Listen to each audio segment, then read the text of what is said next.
Now I want you to subtract the number you first started with.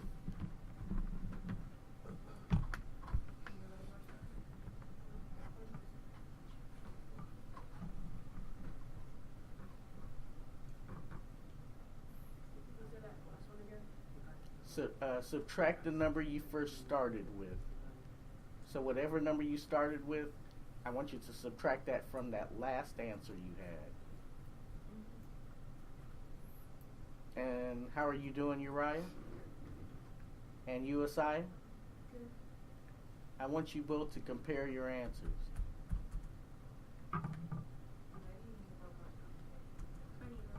Okay, take your time.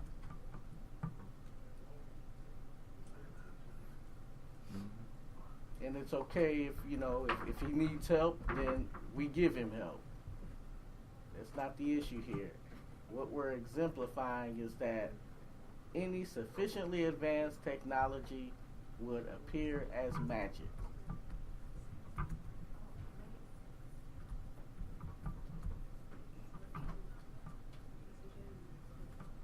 We did 60 at first. We're going to make it 6. Is that okay? Or would you keep it at 60? The idea is not to let me know what number you picked. We're going to pick a different number. So whatever number you choose, do not let me know.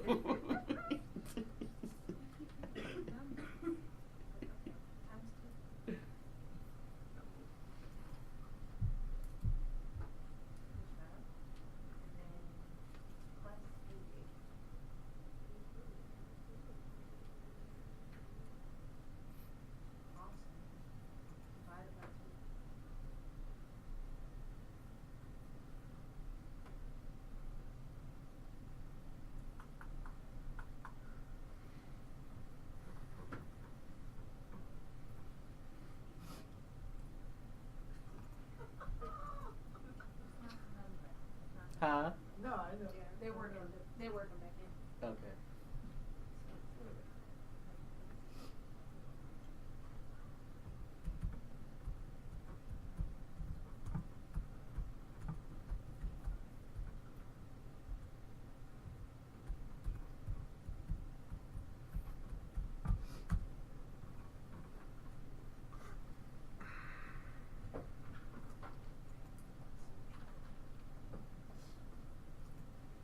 I have a quick question. Yes, ma'am. When I see the different people's names up there, that means they're like on Facebook? Yeah, they watching on.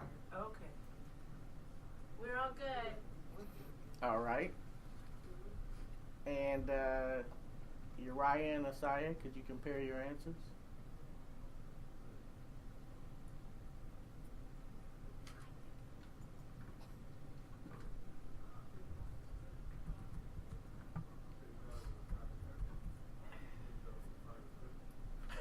They're smiling. Why are they smiling? Why are you smiling? You got dimples and everything showing. Giggling. Why are you smiling, she said? We both got the same answer. Look what he put up. Yes, sir. Now that seems like magic, right? It is magic. Remember the statement. Any sufficiently advanced technology would appear. That means seem like magic. It's not really magic, it's what you know. Okay? So, that's where it would begin. The elders are out there working too. Yeah, we're helping each other. Okay. Okay. Collective Look, work. I'm not gonna do the birthday trick. Right, don't do the birthday trick. Excuse me. The birthday But trick. there's also a birthday trick where I take you through some math steps, and by the end of your calculations, I'm able to tell you what number you picked and how old you are. That's so awesome. And so there is that as well. But that's just to show that, and that particular trick that I just did with Uriah and Asaiah, that comes out of the Papyrus of Amos, also known as the Rhine Mathematical Papyrus.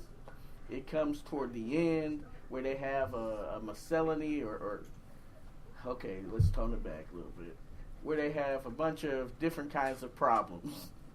All right, and so our ancestors also played with math, as you can see, by doing these kinds of little tricks.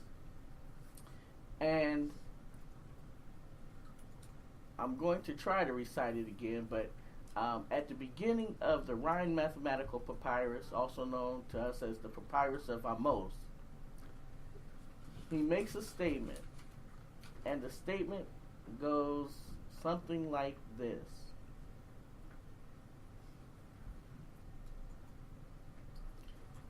Tep Haseb Inhat Im Ketu Rek Netia Nabet Sinket Chetau Nabet. And how that translates is that it's speaking of mathematics, but it goes to say that it is the foremost right and true method to investigate things or nature. All that is a mystery, all that is a secret, all that is hidden.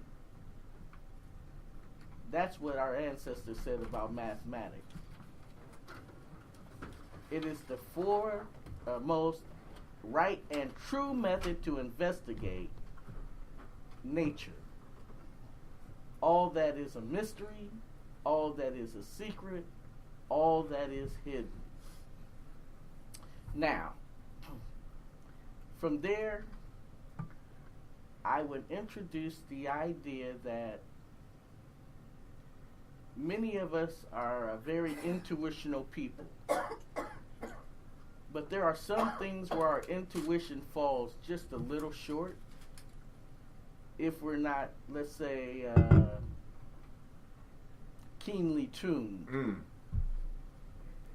And so I'm going to give you a little problem, and I just want you to think of what you think the answer might be.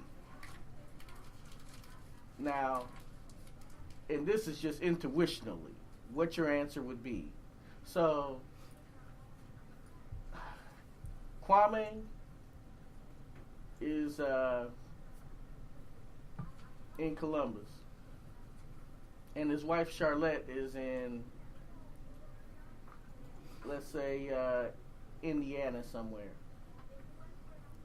Now, he's hurrying to see her, right? Word. So, he's traveling 60 miles an hour to get there to see her. Now, on his way back, he's chilling, right? So, he travels 40 miles an hour to get back. And the question was, what was his average rate of speed going there and back?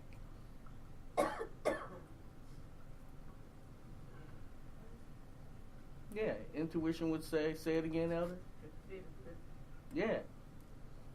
That's what our intuition would tell us. You want to know what the correct answer is? What is it? 48. How come? Excellent answer. Or excellent answer, and that is an excellent question.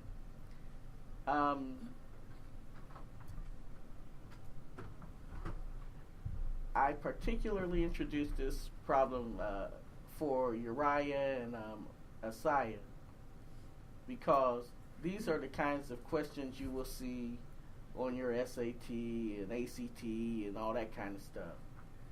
What we refer to them as the simple kinds of what do you call them? Rate times time equals distance. Yeah, y'all remember that, right? Yeah.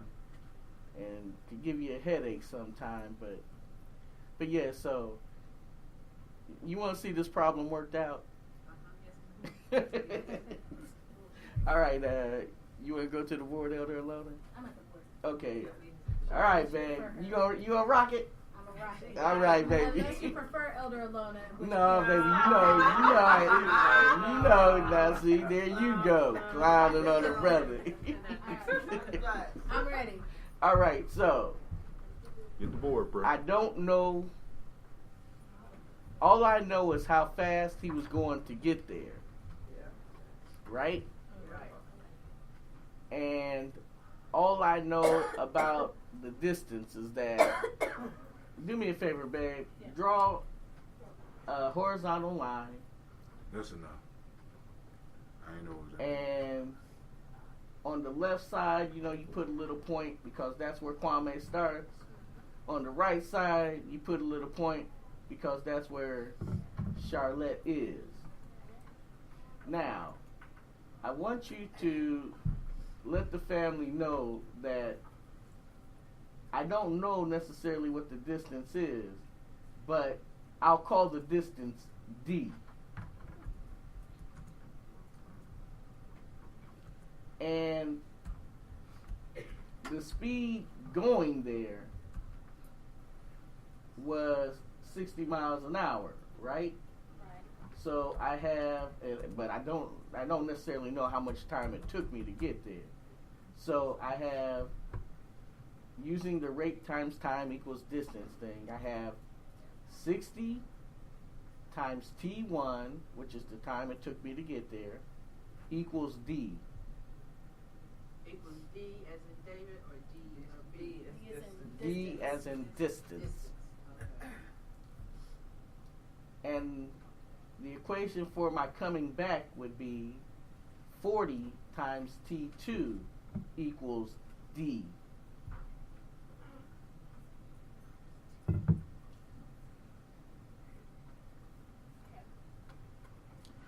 Now, I do this little trick and I manipulate that first equation to say T1 equals D over 60.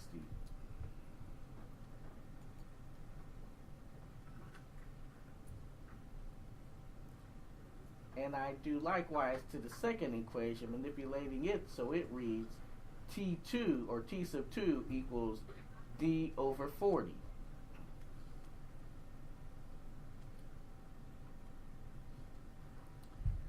So now, I have the time it took me to get there and the time it took me to get back. Now, the total time is T1 plus T2, correct? Correct. So now, in parentheses, I'm going to put D over 60 plus D over 40. Parentheses? Yes. That whole thing? Yes. D all- over 60, say it again? Open parentheses, D over 60 plus D over 40, close parentheses. And then I'll put an R in front of that to represent what my time is going to be. I'm sorry, how fast I'm going. Excuse me. So now I have R, open parentheses, D over 60 plus D over 40, close parentheses, equals, well, the time or the distance it took that I traveled to get there was D, and the distance I traveled to get back was D. So how many D's is that? 2. That's 2 D's. So all that's equal to 2D.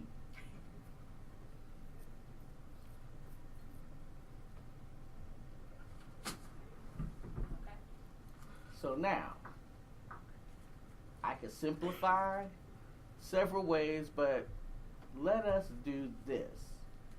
I have D over 40 and D over 60, so let us try multiplying both sides by 120. I gotta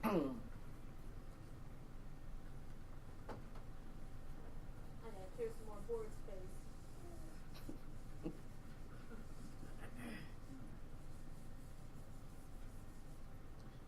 I want you to notice what I just said. Remember, I said ma'at is in full effect for all of this. So if I multiply 120 on one side, I also have to do it on the other side if I am to maintain that balance or that equilibrium in this case.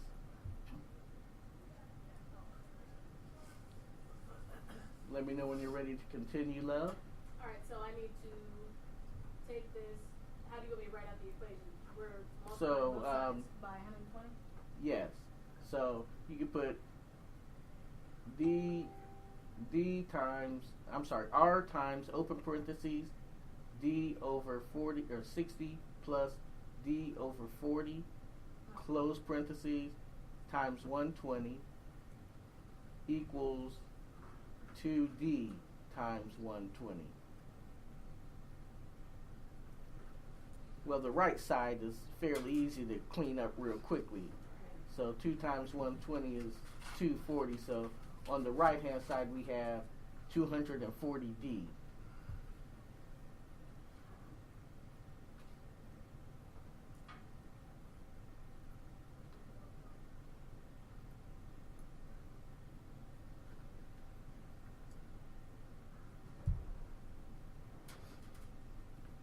You're right. Are you familiar with how to distribute? I'm sorry? Okay. Distributing is like, in this case, where you see where the 120 is, the 120 is, I would multiply it by the first thing to the left in the parentheses. So I would say D over 40 times 120. The 60? I'm sorry? The 60? The 60 is on the left. Is the first thing on the left. On the right. I misspoke. Forgive me. Okay. So first thing on the right. On the right. There. Okay. I was thinking to the left of the 120 or the parenthesis there. But anyway, so, and what we have here is that the 40 and the 120, they kind of cancel each other out in a sense. Anyway, 120 divided by 40 is simply 3. So the D over 40 simply becomes 3D.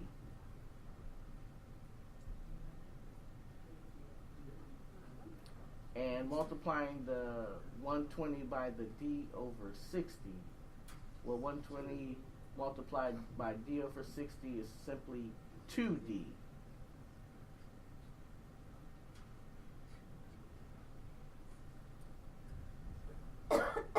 So now, if everything is correct, what we should have now is R times open parenthesis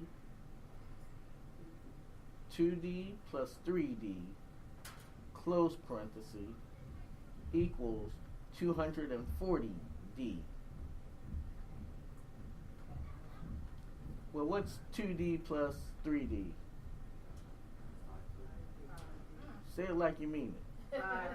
5D. So now we can erase that 2D plus 3D and just put 5D. So now we have R times 5D.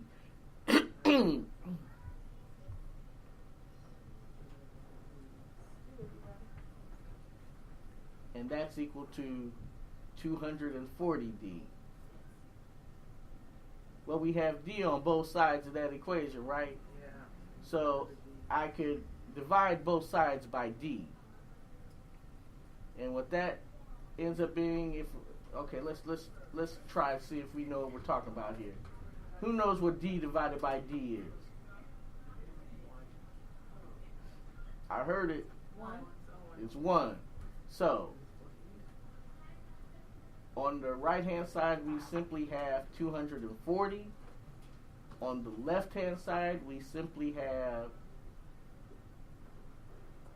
R times 5.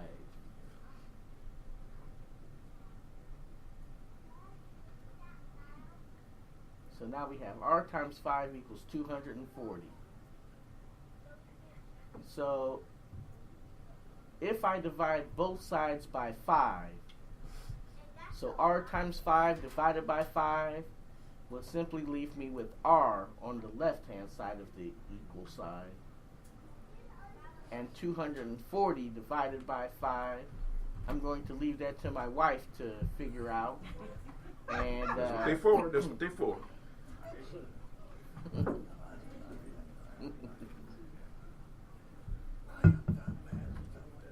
And let me know when you got the answer back. 48. That's that cooperative thing. See, but that's what's up. That's what's up. See, I said my wife, but you sisters knew what was up.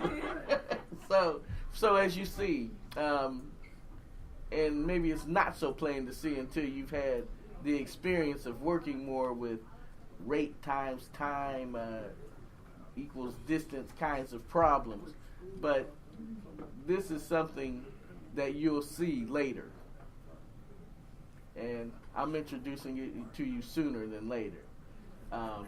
But anyway, as you saw, our intuition would have told us 50, but in truth, it was 48. Now, there are times when 50 and 48, there's no practical difference between them. However, there are times when there is a significant difference between them. And how many of you know who Katherine Johnson is? Yeah? Yeah. So, if I were to take her between this and told her that there's no difference between 48 and 50, that you know that's right. You know that's right. Because when you're trying to plan orbiting and landing and things of that nature, that kind of difference can mean life or death, basically. And so, but that was an example of showing you how intuition is good, but it is also good. Now, y'all ain't gonna hear me quote Ronald Reagan. All right, y'all ain't gonna hear me quote him. But the one thing I will quote him on is, he said to trust but verify. Right? Word. Trust but verify. Who said that? Ronald Reagan. You just made me say his name again, didn't you?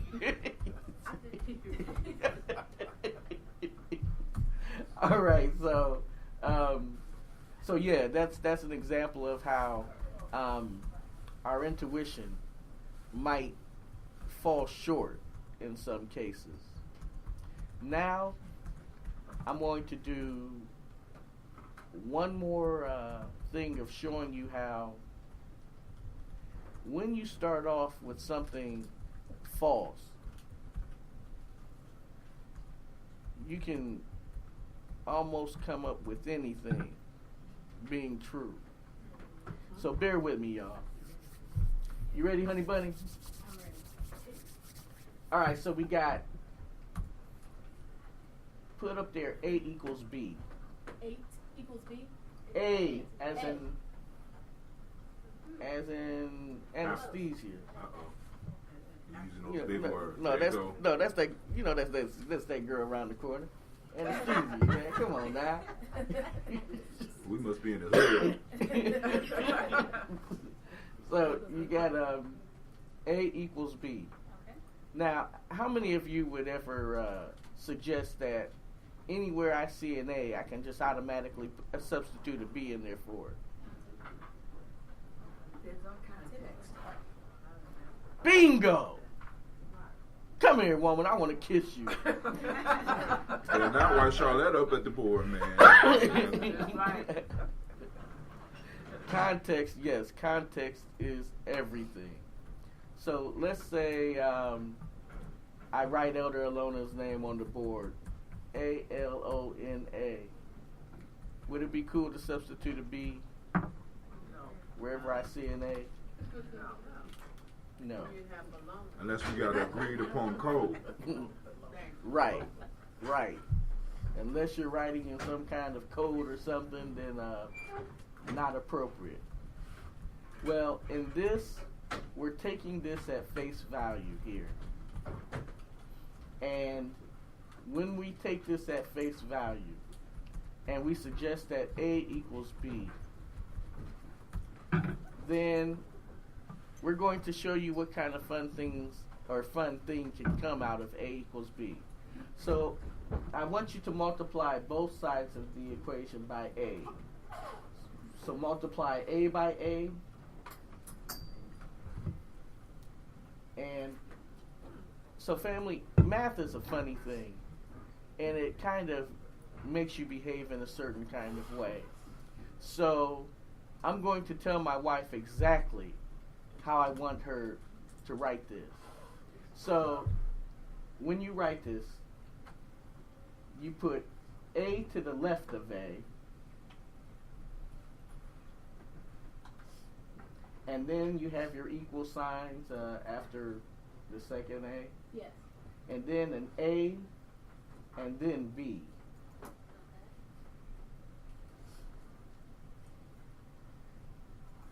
Done. Okay?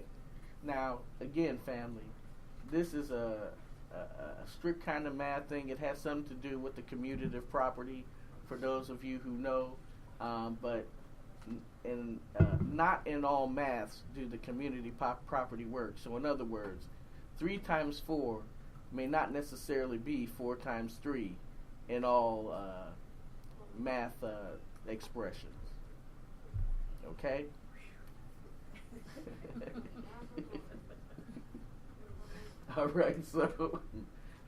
So we have A times A equals A times B.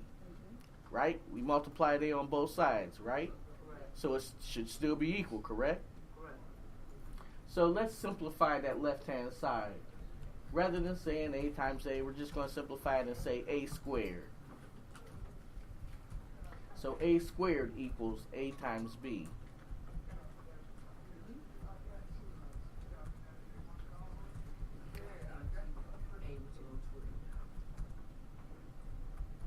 Okay. Now, we're going to add this expression to both sides of the equation. So, on the left side of the equation, you have A squared. And I want you to add this to the right side of that A squared. So it's going to look like A squared plus A squared minus 2AB.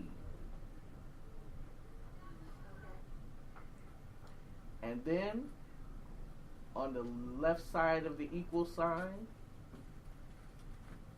we're going to have AB plus A squared minus 2AB. Now, did I just add the same thing to both sides of that equation? Yes. Family? I'm not hearing any answers. Yes, sir. Yeah, that's what you said. Look, I trust you. You can see better than I can. Come on. No, you can see what I can't see. So again, my is in full effect. Whatever I'm doing on one side of the equation must also happen on the other side of the equation if I am to keep that equal sign there. Correct. All right?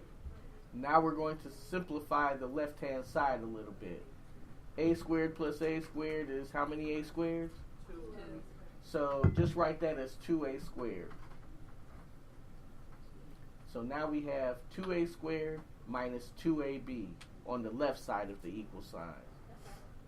On the right side of the equal sign, we're going to simplify this a bit. Because right now we have A squared minus 2AB. Well, AB minus 2AB, does anybody know what that is? Minus AB. AB minus 2AB is minus AB. There you go. So now it's going to be on the right-hand side, A squared minus AB. A squared minus AB.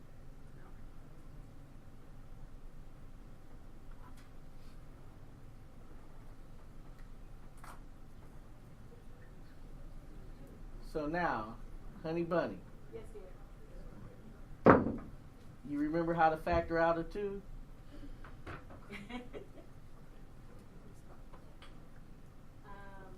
Pretend like I don't. Okay. That's right. Walk him All through it. right. Walk him through it. All right. That's right. That was the best answer I heard. Right. All right, I got that.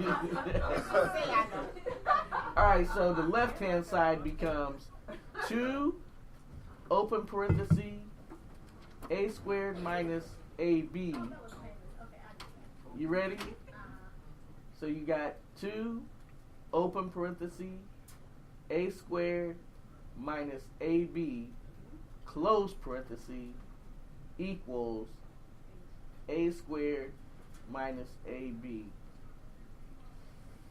Now I want y'all to look at that real closely and see if you can see what's up.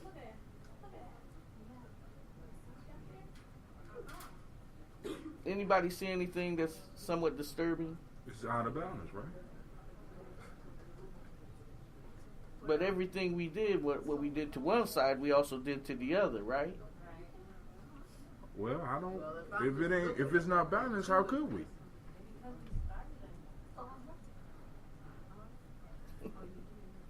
Oh, there you go with that laugh. All right,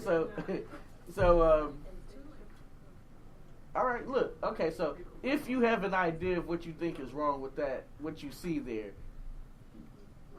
speak now or forever hold your peace. Well, if you're looking at it's supposed to look the same, right? It's supposed to be the same. So we started off with 2, close parentheses, a squared minus ab, close parentheses, equal. Then we had a squared minus ab, but we didn't have that 2 over there. We got the 2 to begin with, but we don't have it on the other end. I'm just looking at what's up there. It ain't the same. Mm-hmm. I don't know what that means, though. Now, if we were just doing regular math, I'm sure this is regular math. How we're taught in school, which I don't think is this advanced, I would divide each side by a squared minus ab.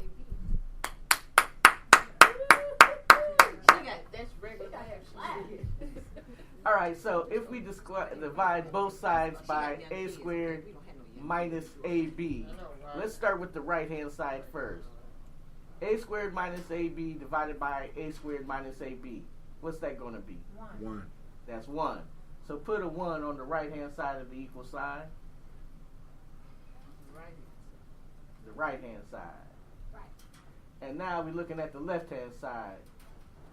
And we divide that by A squared minus AB. Got another problem. So what's left? 2. 2.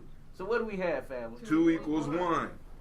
Now, I started this example off by saying, if you begin with something that is just false, You can make it right. you can make it seem like anything is possible. Now, But it's got to make sense, though, right? look, remember, we always have to understand the context in which we're speaking, first of all. Now, part of the problem that, I'm sorry, who was that who suggested that we divide both sides by a squared minus a? The mom of the 2 brilliant. She has a name. I don't know her name. What's your name? Tiandra. Tiandra. Now, Tiandra, that was an excellent suggestion, but the danger is this. We started off with a false assumption that A equals B. If A equals B, then what's A times B? 1. No, it would be. Would not be. We don't. AB. No, it would be 2 times A. What's B equal to? A. A. Substitute A in there for B. So what's AB equal to? A. A equals A. What's A? What do we call say AA is? A squared. A squared. Alcohol. Right. So what you would have then is A squared minus A squared. What's A squared minus A squared? 0. Now, what's the number one rule you learn about division? You can't divide by 0. Exactly. And that's what you our beloved Tiandra just suggested. I knew I was right. I said it. It's like the math they teach in school. I know it's not. No, but it was an excellent suggestion. It was what is it? Theory. Condition. Suggestion. From Right, right. But education. understand this. It doesn't matter whether you divide it by 0 or not. 2 of one thing is not going to be the same as 1 of another. And if you believe that, for every $1 I have, you give me 2.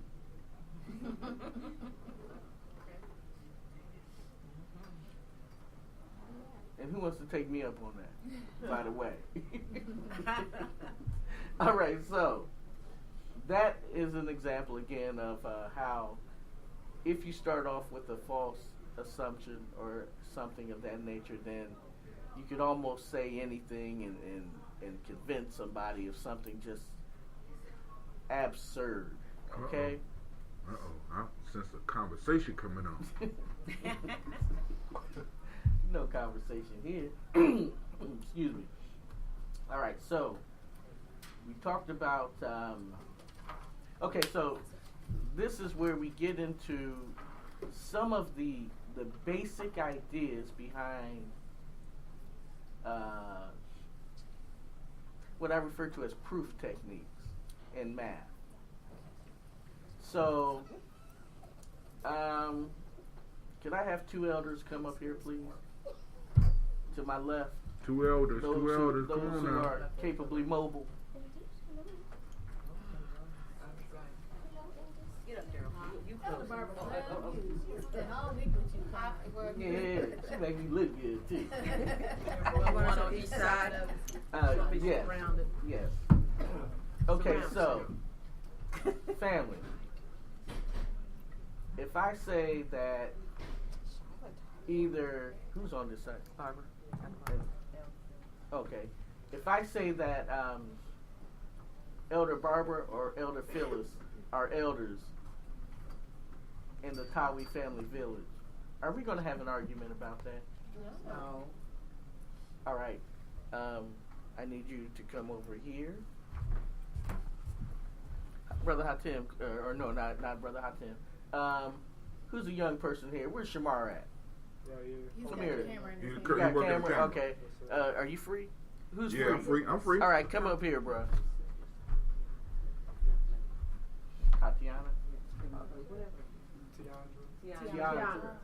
Come on up. All right. So, okay, so family, if I say that Elder Phyllis or Brother Hatim is an elder in the Tawi family village, are we going to have an argument about that?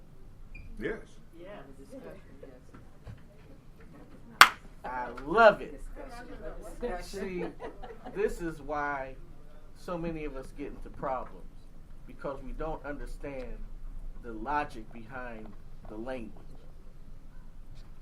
So, if I say that A or B is something, all I need is one of them to be something for that statement to be true. Do you understand me? Now break that down, brother. If I say that Elder Phyllis or Hatim is an elder in the Tawi family village, all I need is one of those 2 individuals to be elders. Correct.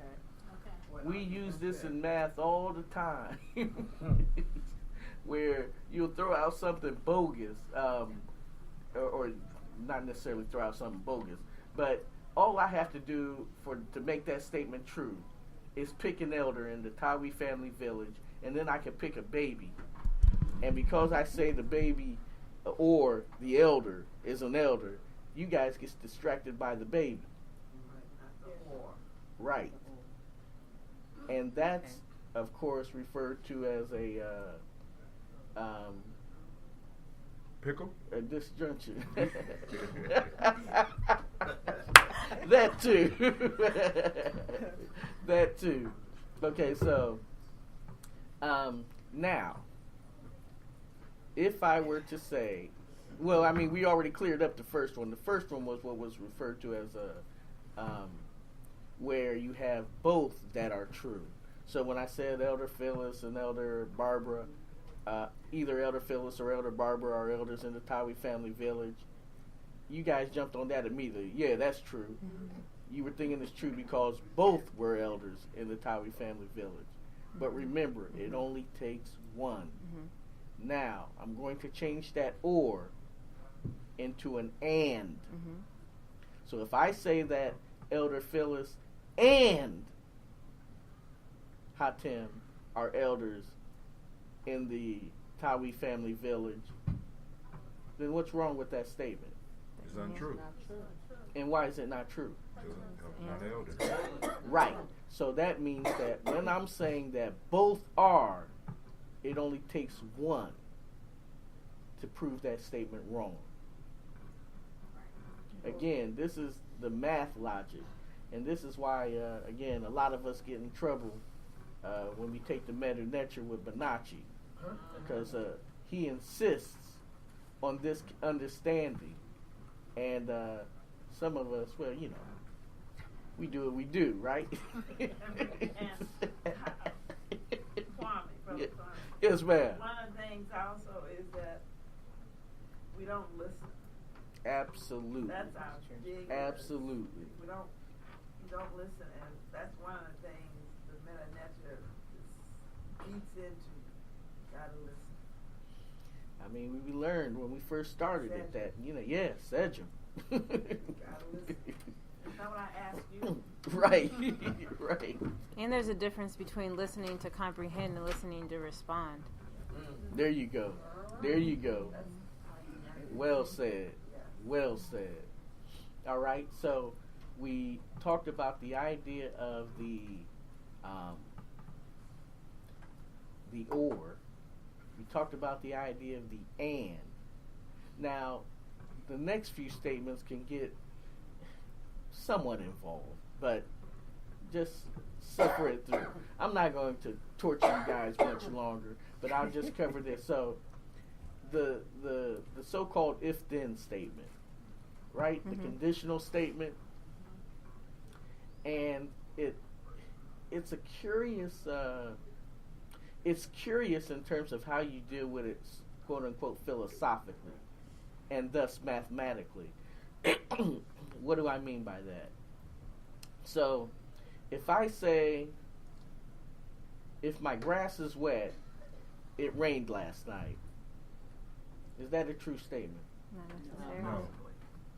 Right, she says, not necessarily. Give me an example where that statement, you know, isn't necessarily true. Could use sprinklers. The dog could have peed on the grass. Do in the morning. Right. That's So a I good heard one. sprinklers, dew, and Or it could just be the slow. iconic dog pissing on the grass. So, and so, yeah, you have that. Now, if I were to say, what's a good one? If I study the Medu Nature, I am studying the language of Kemet. Is that a true statement? Okay. Now, no, right. You know, and and one way that we check to verify if a statement is correct is we use this thing where, if I can remember what it's called, not the inverse, but the, oh man, it's slipping me. So basically, it would come out like this if I were to check it. So I say, if I study the Medu Nature, I am studying a language from Kemet. The way I would check that is I would negate the ending and negate the beginning. So I would say, if I am not studying a language of Kemet, I am not studying the Medu Nature.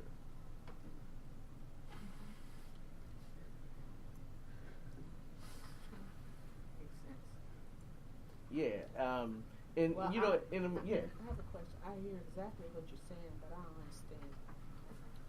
It's basically what we're saying is that the two statements I just said, if I study the meta nature, I'm studying a language from Kemet. Or if I don't study a language from Kemet, I am not studying the meta nature. We're saying that those two statements are equivalent. Okay. They, in other words, they have the same truth value. Right, okay. And so a lot of times, using the statement we started off with, if the grass is wet, then it rained last night. Well, if it didn't rain last night, then the grass isn't wet. Well, we know immediately of several examples on why the grass would be wet, right? And so that's how we just, throw that out, so to speak. We don't give it any real thought in terms of its truth value.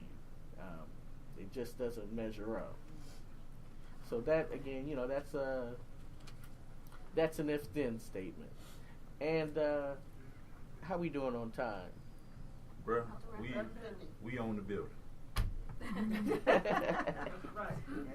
Yeah, but okay. Well, let me wind down and just say that it's been awesome. If you have any questions, please feel free to ask. Math is fun. Yeah. Yes, And, Yeah, it is. Thank you. and thank you all for your help. You doing And questions? especially my lovely honey bunny on the money. Give the sister a hand. We ain't gonna answer no questions, man. We ain't can't ask no questions. Yeah. Ask questions. All right. Any questions? Those on Facebook that are still here, those that are here, do we have any questions for this brother? Because if you don't, I got some questions. Yep. Brother Kimmett, Kwame. Yes, sir. How you doing, brother? Doing well. Thank you, brother. Appreciate it. Do you do tutoring at all? Absolutely. You do, okay. What's that? So, Go ahead. if somebody wanted to get in touch with you for tutoring, how they get in touch with you for tutoring? Does he do tutoring? Oh, does he do tutoring? Yeah. Yes. How do we find your information? For tutoring, you come through Tawi. I got a question for you. Or else you can come to me after the session.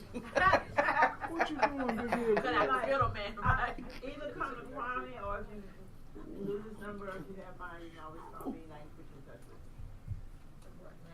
This is for me. I got a question. Yes, sir. Why is it important to teach our young people how to fail? Because you kind of... It's, I understand exactly. See, again, context is everything. It's, when I consider some of the things that we could have done in Tawi and haven't necessarily done it, I believe it's in large part we're scared to fail. Ashe. And so, and again, part of that is in the culture that we've all grown up in, they wanted to make us seem less than for getting something incorrect. But family, when you go to school with these people, when you observe them in their element, not only do they encourage them, I mean, wow. I mean, the evidence of what I'm hardly want to speak of is in the likes of the Orange Man. How does someone so ignorant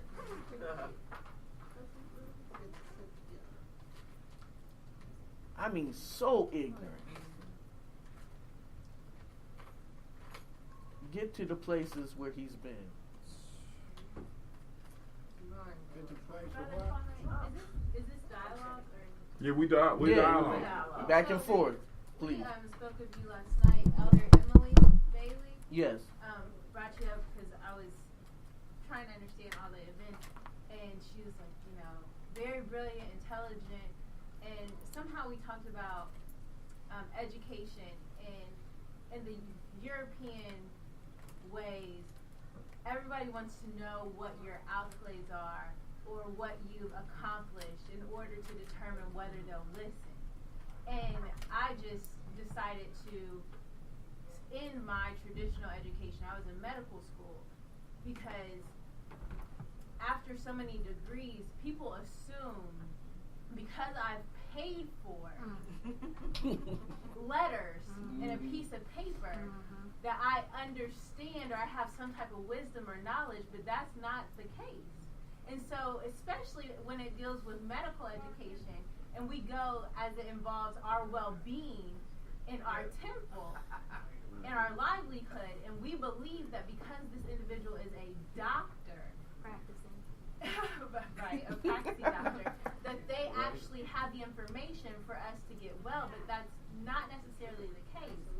But somebody who is from our village, who has been blessed with healing, or who has been blessed with wisdom and knowledge in mathematics as you are, people like to look past in their culture because you don't have the necessary accolades to, I don't know. Mm-hmm. That's right. No, you're right. You're right. You're right. You're saying it. You're saying it just right. And so I decided I'm not going to be a doctor because you will listen to me first in my voice, because I'm not a doctor. Listen to what I have to say. Right. Without those letters. And we have to advocate for one another and know that, yes, we can applaud our brothers and sisters who go the traditional route and who complete that, because that's an amazing feat. But we have to applaud the ones of us that are gifted and have wisdom. We're all gifted and have wisdom, but that's right. Affirm that. Continue to affirm that. Now, I want to just say, the reason I asked about the failure piece, going back to your point, is that one of the things that we need our young people to understand is that Kwame didn't wake up all of a sudden and realize that he could automatically do quadratic equations. You know what I'm saying? Or everybody in here that's good at something, there was a process that we went through. And one of the things we're kind of grooming our kids to believe is that you're so smart. You know what I'm saying? We kind of lying to our kids. When we know some of these kids is dumb as hell, we lying to them, and we're saying that they're so smart, when in fact we need to make sure they understand that getting to this level takes a lot of work. That's right. Getting to the doctor takes a lot of work, regardless of whether you're going through school or whatever, but that requires failure. That's why it's important that we get back to our principles, because in our principles, it prepares us for failure. You know what I'm saying? You can't talk about the Nguza Saba. You can't talk about creativity without being willing to fail. You can't do this. He's sitting up here doing these mathematical equations. I'm looking up there like this, and he's just looking up in the sky and laughing and giggling and shit. I'm like, what? You know what I'm saying? But that demonstrates mastery to our kids. And that's something we need to make sure they understand. You don't wake up like that. You don't wake up and be a Michael Jordan. You don't wake up and be somebody that's the best in what you do, because you were born like that. And this is what makes it hard for our kids to fail, because we get them into school, because we in the school right now, and I start witnessing kids start having meltdowns, right? Because they can't answer the problem right away. And then we start, when we had a problem, I bring the parent and I talk to the parent. Well, my child never had problems, you know what I'm saying, in their whole academic career. I'm like, ma'am, your child in the 3rd grade. We laughing, but people think they never got a C. Like, wait, time out. Your child is in the 3rd grade. We have to make sure our kids understand that it's okay to fail. You know what I'm saying? And that's one of the reasons his lecture about myocomedics is important, because it allows you to work through a problem, and you're going to have to go back to the beginning of the problem because you messed up. Okay, I messed up here. Boom. Because part of that problem-solving skill is part of our self-development. It's part of our self-mastery. That's right. So, and with traditional education, they've completely taken out the critical thinking and problem-solving skills. It's about memorization. It's about programming. into students at a fast pace so they can just regurgitate it out for the time being to pass a standardized test that's typically multiple choice where you really don't have to know information. That's not testing your knowledge. That's testing whether or not you can circle or click the right letter. But it's just it's a frustrating matter. There's no doubt. It's a frustrating matter. Go ahead.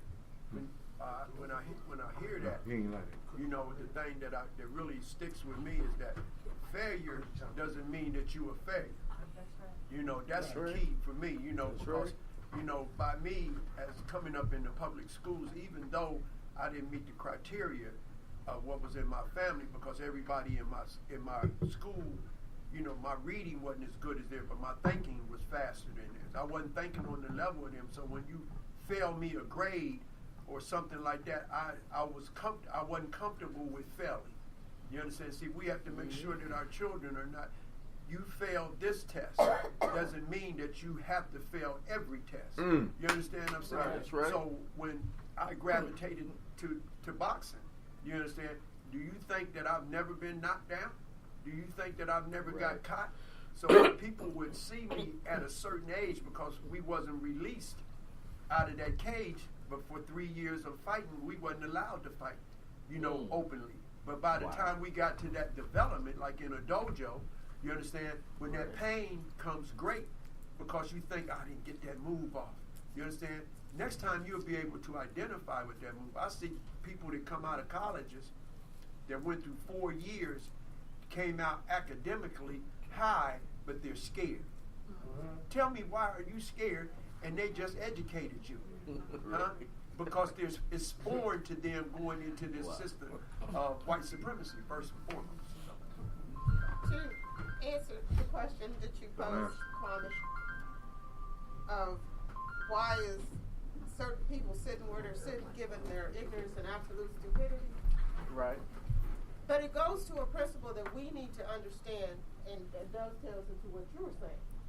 It doesn't matter the intelligence of with them. If that person will serve them and their interests, they're going to support them. That's right. That's to right. the nth degree. To the eighth. Whereas we will take every small, incident of imperfection to completely attack, decimate, and destroy one another. Right. Blow it up. Well, in the white world, they refer to it as the Peter principle. The Peter's principle. That means you rise to the level. You rise to the level of your. Rising to the highest level of your competency. And in his case,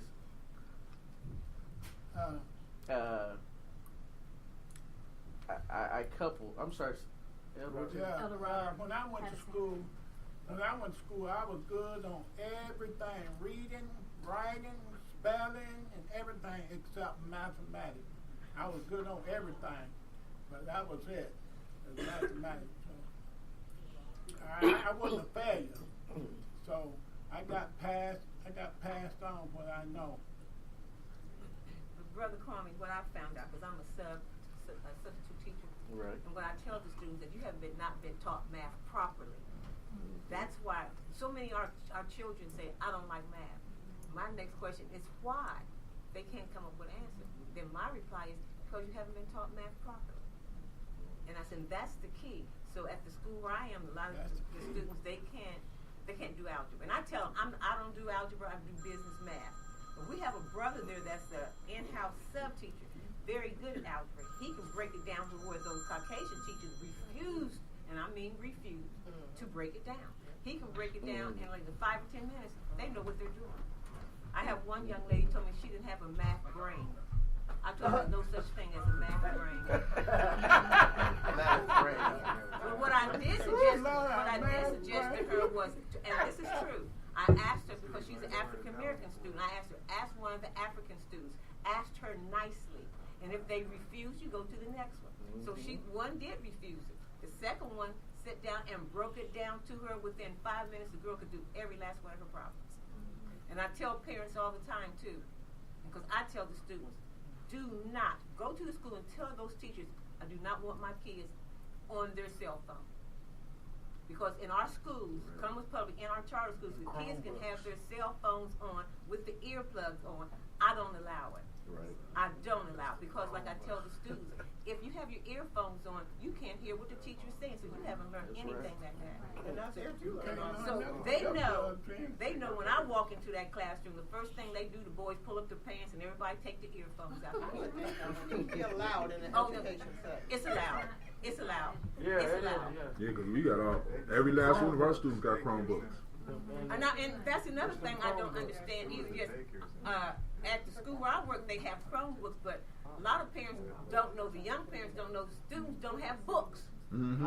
You don't take books home. Or pencil. So once the kids get home, they have assignment on the Chromebook, but they got $400 or $500 tennis shoes on.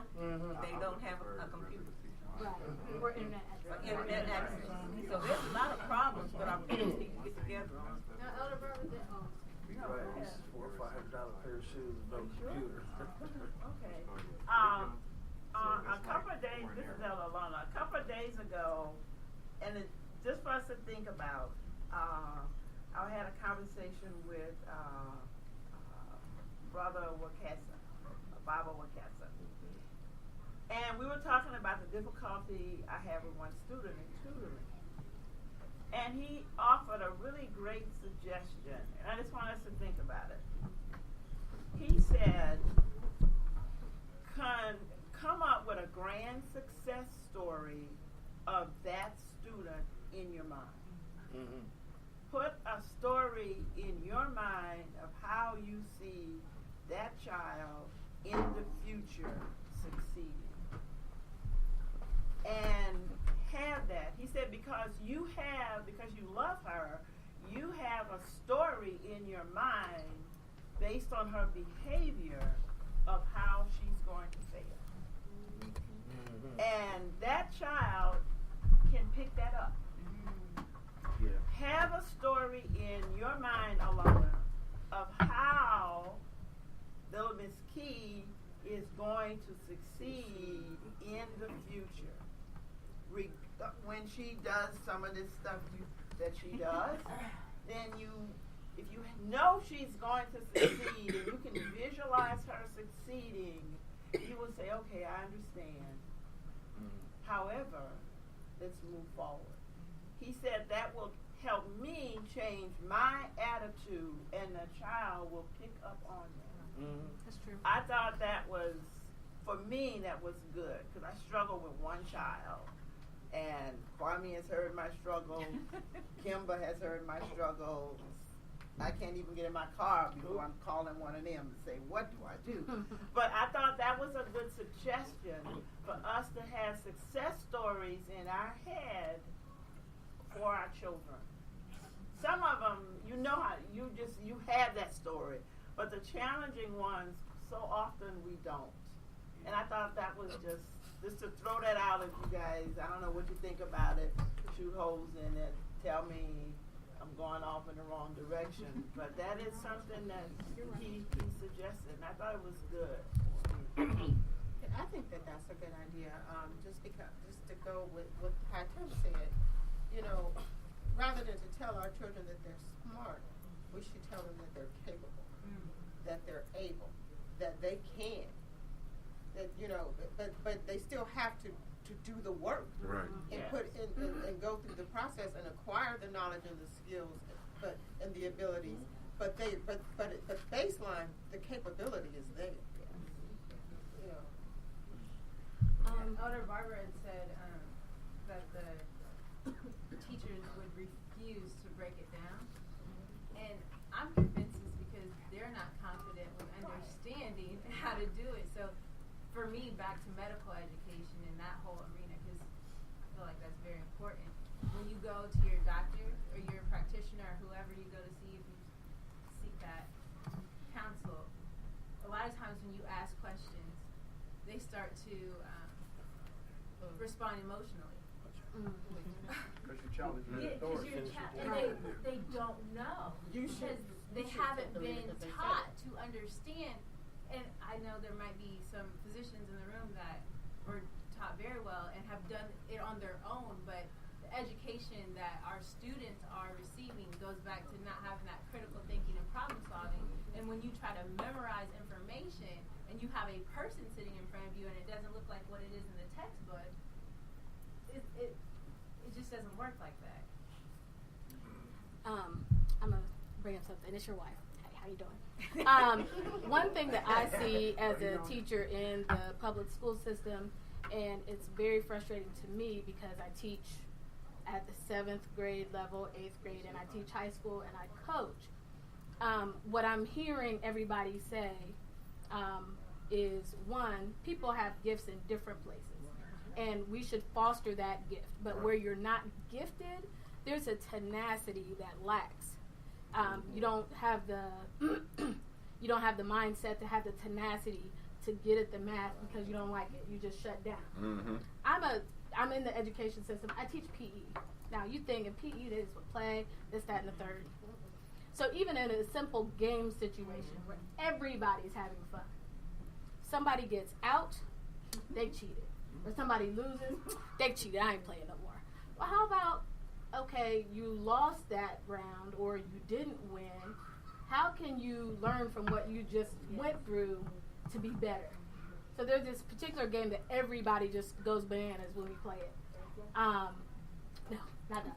It's called Monarch Tag, and the people that process and have a tenacity, they figure out how to not get out the next time we play.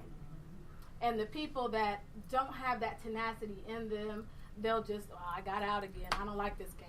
They cheat. So-and-so did this. So-and-so did this. Well, I mean, what are you going to do to get better? In math, you didn't get it. Your teacher, you're not understanding it. What are you going to do to get better? I can testify that this man spends a lot of hours doing math. So he's always working at getting better. Anybody that's gaining mastery has to have a tenacity at something. And we're not, I don't know where it is, where in our culture that tenacity is lost, but it's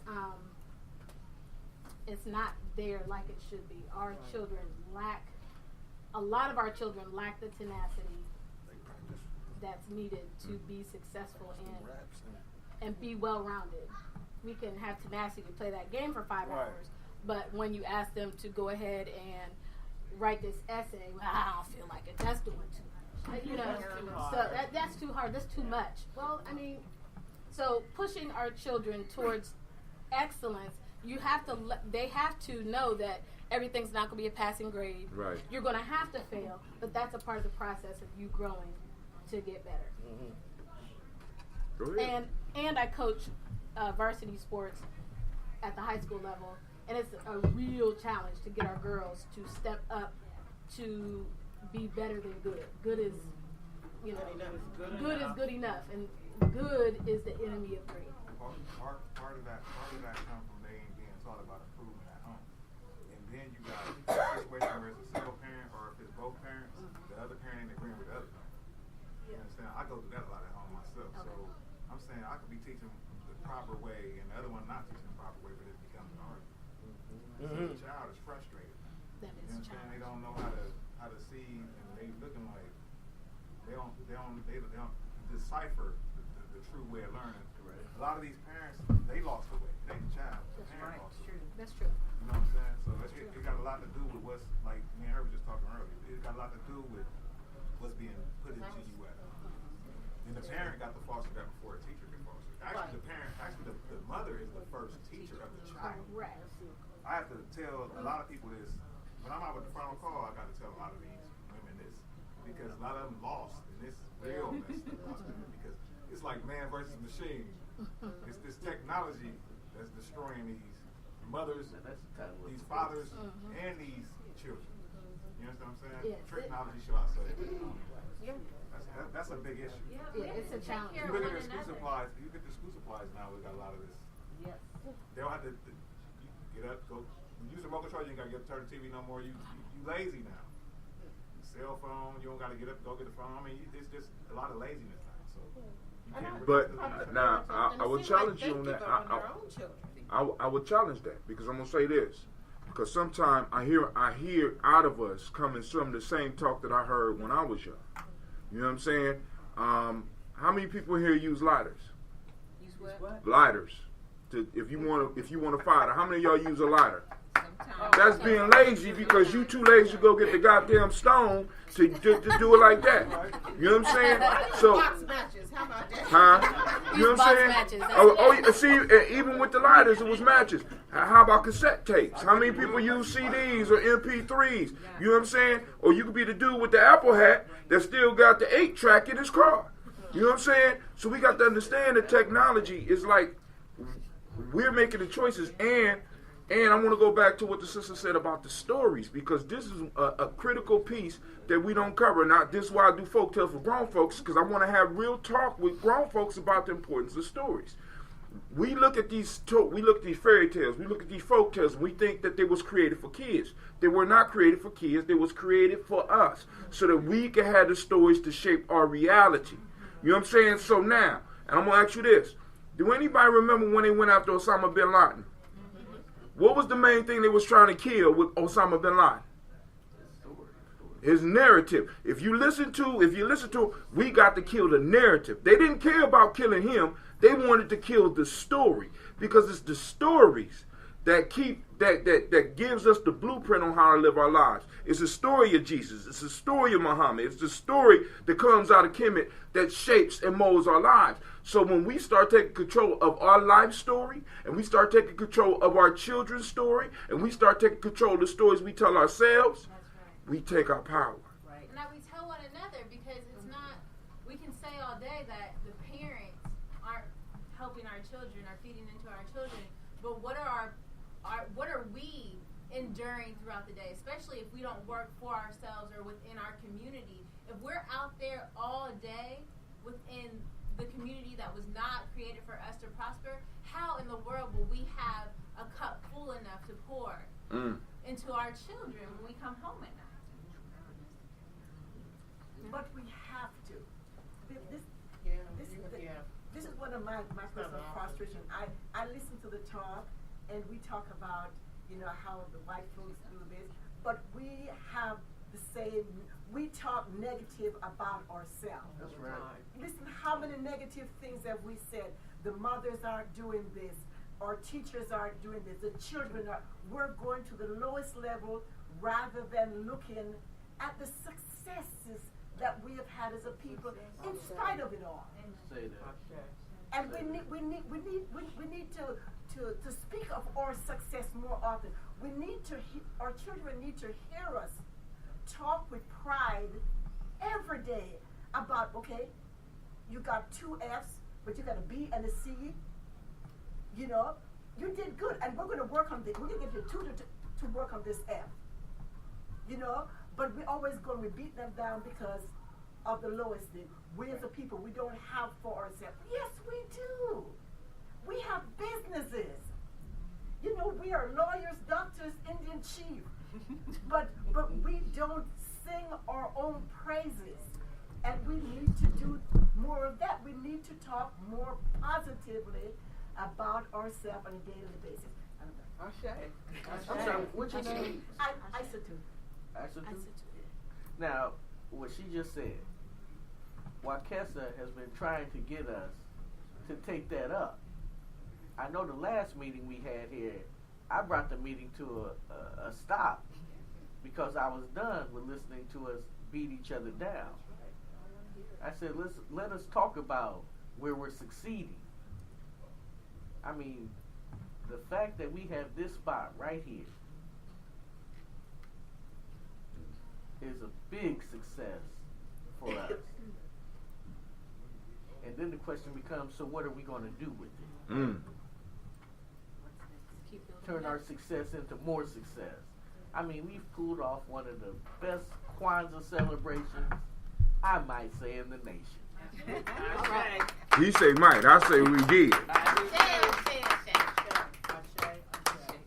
And that came with some work. Yes, very much so, collective work. And I ain't going to leave out the responsibility, because when people took something on, they made it a point to fulfill what they took on. And so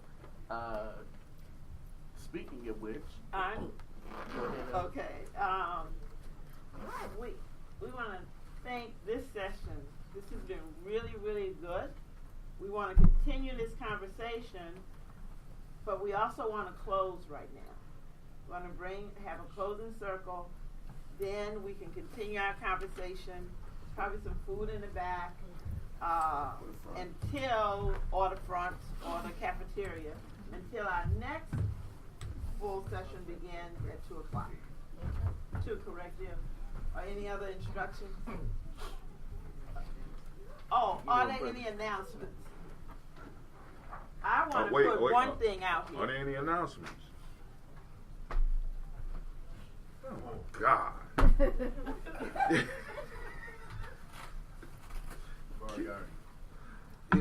Kuumba. I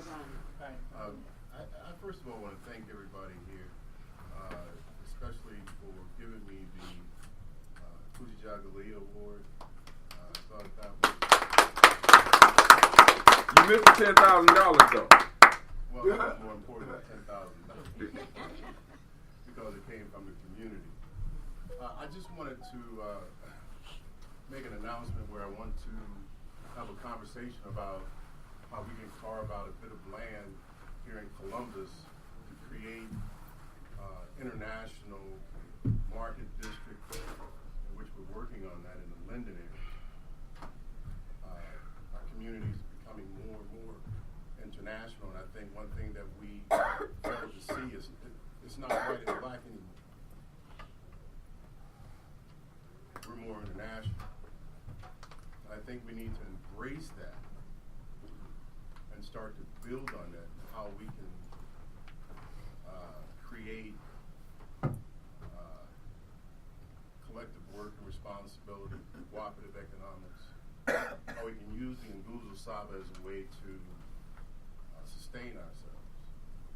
So I just want to have a meeting. I want to invite everybody over to New Harvest. We'll treat, we'll provide food and refreshments. But to have that important conversation, because I think that's the biggest conversation we need to have. Once this whole celebration is over, what's our next steps? So going into the next year, how do we build on the success of this celebration, then start to work with those who are within our culture? And I think as an individual I can speak, but I think if we work together collectively and become one voice, how we can actually just kind of show our young folks that we have the ability to build businesses. We have the ability to do for ourselves, but it's not going to happen just on an individual level. It's going to have to happen on a collective. So that's all I believe. And thank you again to the title.